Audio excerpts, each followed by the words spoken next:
Tergantung. Tergantung ini mau dilaksanakan hanya dalam bentuk project ya, atau memang mau menggunakan pendekatan yang benar pemberdayaan. Gitu. Kalau seumpamanya project yang sudah kan hanya berlaku 6 bulan, Kang. Iya.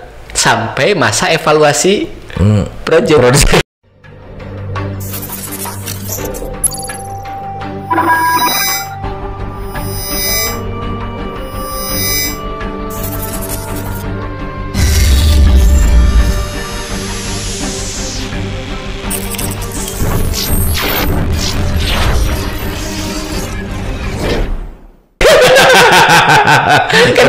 kan kejadiannya bisa jadi siga kieu ngesumnya. Program pemberdayaan masyarakat peningkatan ketahanan hewani. Desa membuat program yaitu penguatan kelompok domba. Contohnya akhirnya ikan. Buatlah bibit, penyediaan bibit domba dikasih. Gitu kan, pelatihan pakan udah bener, itu program bener gitu kan sih gitu. Dan kemudian akhirnya masyarakatnya dilatih pengolahan pakan, dikasih bibit. Bibit ini dikelola dong. Ya. Berapa lama? Bibit 6 bulan. 6 bulan biasa. Iya. Sampai dengan evaluasi. Tapi itu kita ambil contohnya salah satunya itu kan Jeff ya. Nah, itu kan pendekatannya adalah pendekatan project, Kang. Iya. Siga sarua aja nggak bangun gitu. Iya. Bisa murukna pemberdayaan masyarakat. Itu sama dengan ngebangun jalan. Iya. Gedap projectnya jadi beres, nggak sudah salah. Iya. Ditanya beres kan wes. Bakal jadi kehareup. Saya kehareup gitu. Tenan naon. Betul. Polanya siklusnya akan terus seperti itu dan akhirnya yang terjadi anggaran desa itu hanya terbuang sia-sia tanpa ada efek yang lebih berkelanjutan. Jadi menurut orang mah ulah ukur nyuparkeun kewajiban saja. Nah, ya dalam bahasa Sunda. Geus beres oge geus lah ada moal dina naon penting mah. Oh, mana kelompok tarina? Iya, mana kelompok ikanna? Oh iya, gitu. Hayam urang oge bisa dipake gitu.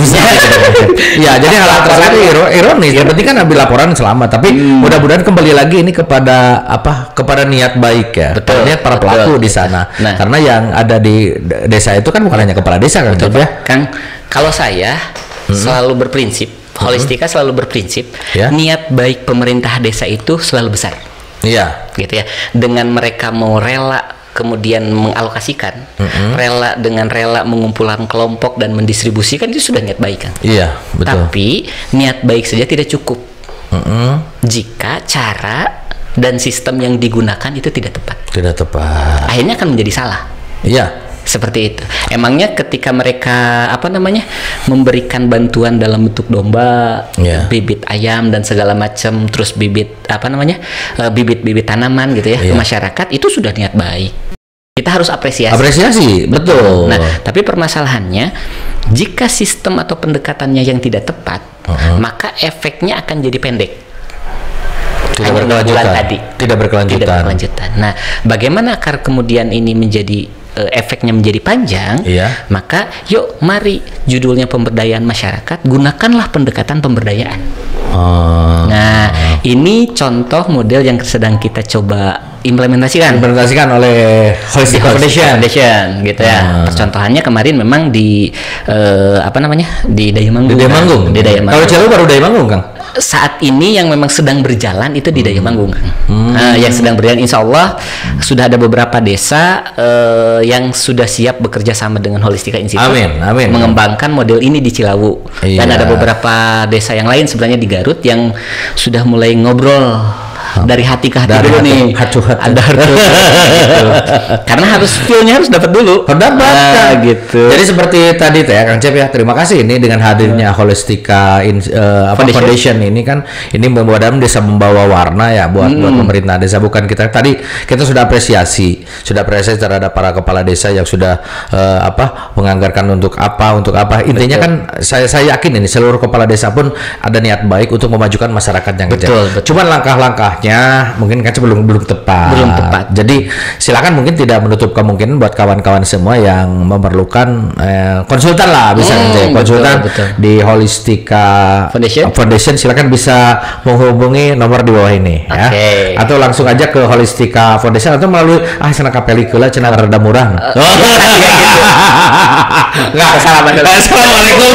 Enggak, intinya bisa melalui Gema Desa. Ini Gema Desa ini kan merasa terpanggil Kang Cecep, merasa terpanggil dengan adanya mudah-mudahan ya, maaf ya. Saya kan kemarin sudah di upload juga nih Kang Pak Masri itu. Jadi tanpa ada bantuan pemerintah dulu, bukan tidak ada, sedikit benar tapi masih bisa membangun. Mudah-mudahan dengan anggaran yang cukup bisa dikatakan besar ini ingin lebih tepat sasaran Kang Cep.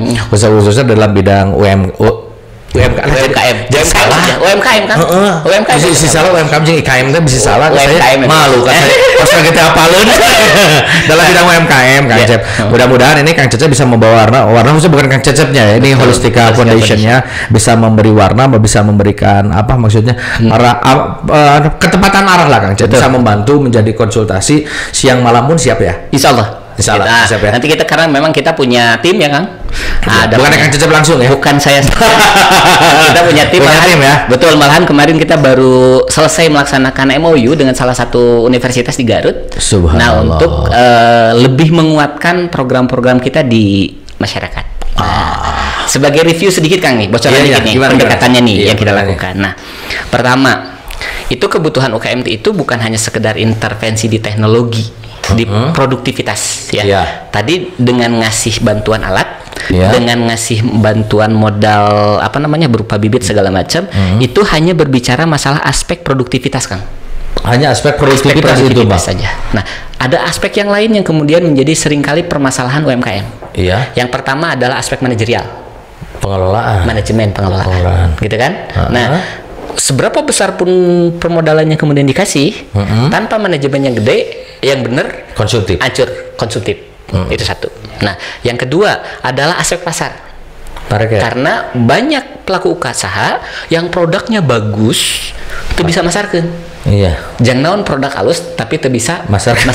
Tapi itu payu. Nah, tahu nggak Kang? Permasalahan terbesar di pertanian kita itu, di peternakan kita itu, bukan urusan masalah produktivitas Kang. Tetapi di urusan masalah market. Karena yang paling ditakutkan oleh petani adalah panen raya. Ketika produksi membeludak gitu kan. Betul, artinya ketidakmampuan petani untuk mengakses market yang lebih luas. Tidak manual oke Kang Cep. Saya sampai kan petani-petani di Sukamurni, maaf ya ini, saya sampai suka cendera ku biaya produksi ke sudah teka harti gitu kan. Masih dipersilakan, itu kasihan juga. Betul. Sudah modal gede-gede. Nah, itu satu. Berarti urusan masalah marketing. Nah, gitu. Selesai sana tidak. Terus kemudian urusan masalah legalitas dan perizinan. Itu permasalahan lain. Dan yang paling penting terakhir adalah urusan masalah supply chain, kebutuhan bahan baku.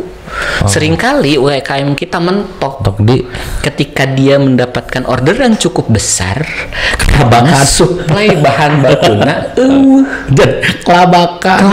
Ampun. Nah, artinya Kang, proses pendampingan pemberdayaan ini harus tuntas. Harus tuntas Kang Cep. Harus tuntas. Saya kira ini hanya diproduksi saja, ternyata sangat luas sekali. Nah, makanya kita nih sekarang ada tahapannya, di Holistika itu ada tahapannya. Ada 6 tahapan ketika proses pemberdayaan ini bisa sukses lah. Nah, gitu. Tahap pertama yang kita lakukan adalah tahap di mana kita membangun karakter dan emosional bonding para pelaku usaha di tingkat desa. Pembentukan karakter dulu, mentalitas dulu kan?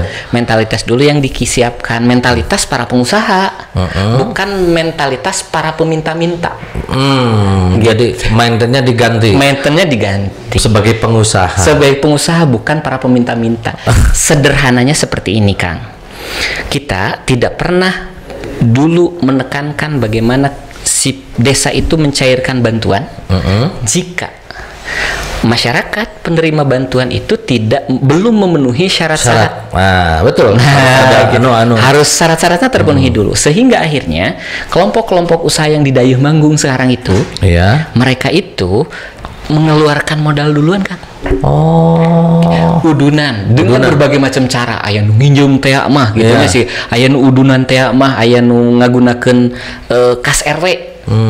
Hanya sekedar agar kelompoknya bisa terbentuk, berjalan.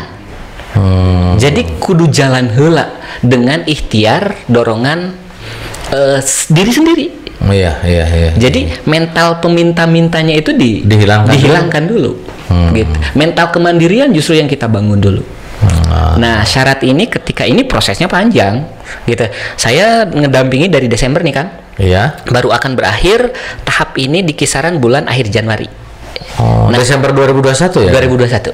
Jadi proses itu pun cukup lama ya? Cukup lama prosesnya. Gitu, tidak instan.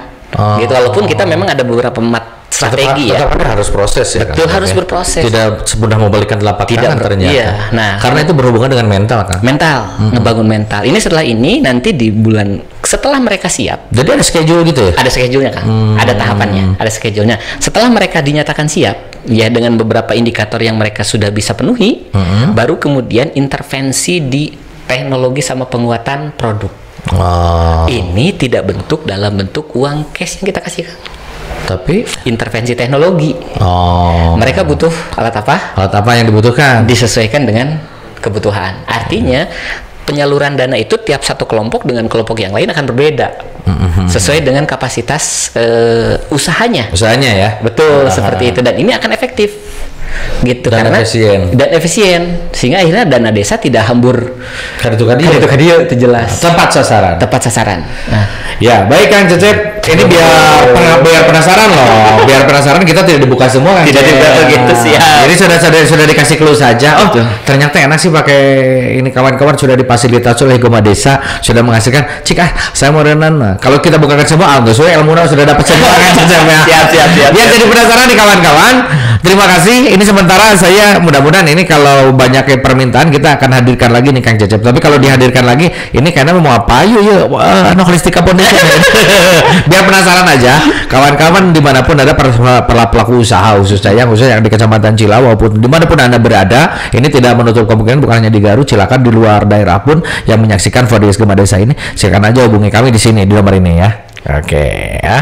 Baik, Kang Cecep, terima kasih atas waktunya. Mohon maaf karena waktu kita dibatasi nih Kang Cecep ya. Terima kasih atas kehadirannya di studio podcast Gema Desa. Mudah-mudahan ilmu yang disampaikan Kang Cecep ini sangat bermanfaat buat para pecinta podcast Gema Desa. Saya Feli Fauzin Nur, terima kasih atas perhatiannya. Wassalamualaikum warahmatullahi wabarakatuh.